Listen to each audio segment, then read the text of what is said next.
வணக்கம் காய்ஸ், இது நம்மளோட 8th டே. நம்ம ரீசெண்டா ஃபிஷ் மார்க்கெட் போட்டோம்னு சொல்லிட்டு நேற்று ஒரு வீடியோ போட்டிருந்தோம்.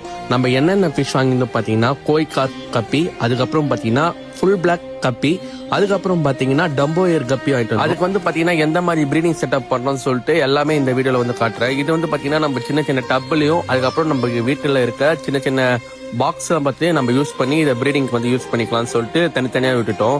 இதோட ப்ரைஸ் டீட்டெயில் வேணும்னா எனக்கு கமெண்ட் பண்ணுங்க, என்னென்ன ப்ரைஸ்ன்னு சொல்லிட்டு நான் தெளிவாக சொல்கிறேன். அதுக்கப்புறம் பார்த்தீங்கன்னா பெட் வார்ம்ஸ் வந்து வாங்கியிருந்தேன். அதுக்கப்புறம் பார்த்தீங்கன்னா ஃபாக்ஸ் டைல் வந்து வாங்கிட்டு வந்தேன். நம்ம டப்பில் வந்து ஃபாக்ஸ் டைல் கம்மியாக இருக்கனால நம்ம வாங்கிட்டு வந்தேன். இதோட ப்ரைஸ் டீட்டெயில் வந்து நான் கமெண்ட்ல வந்து எனக்கு ஹாய்னு மெசேஜ் பண்ணுங்க, என்ன பேர் வேணும்னு சொல்லுங்க. அதுக்கான ப்ரைஸ் டீட்டெயில் வந்து நான் உங்களுக்கு தெளிவாக சொல்கிறேன். ஃபர்ஸ்ட் நம்ம டம்போ ஒரு பேர், அதுக்கப்புறம் பிளாக், அதுக்கப்புறம் ஆல்பினோ எல்லாம் விட்டாச்சு. அதுக்கப்புறம் பார்த்தீங்கன்னா நம்மளுக்கு என்னென்ன தேவையோ சொல்லிட்டு அதெல்லாம் பக்காவாக ரெடி பண்ணிங்க முன்னாடியே. எதனால பார்த்தீங்கன்னா வாட்டர் டெம்பரேச்சர் வந்து டக்குன்னு வந்து செட் ஆகிடும். நம்ம ஃபார்மை பார்த்தீங்கன்னா இன்னும் அப்டேட் பண்ண போகிறோம். அதுக்கப்புறம் பார்த்தீங்கன்னா புது நியூ வீடியோ வந்து நம்ம சேனல் அப்லோட் பண்ணுவோம். நம்ம சேனல் சப்போர்ட் பண்ணுங்க. தேங்க்யூ கைஸ், பாய். நான் முகேஷ்.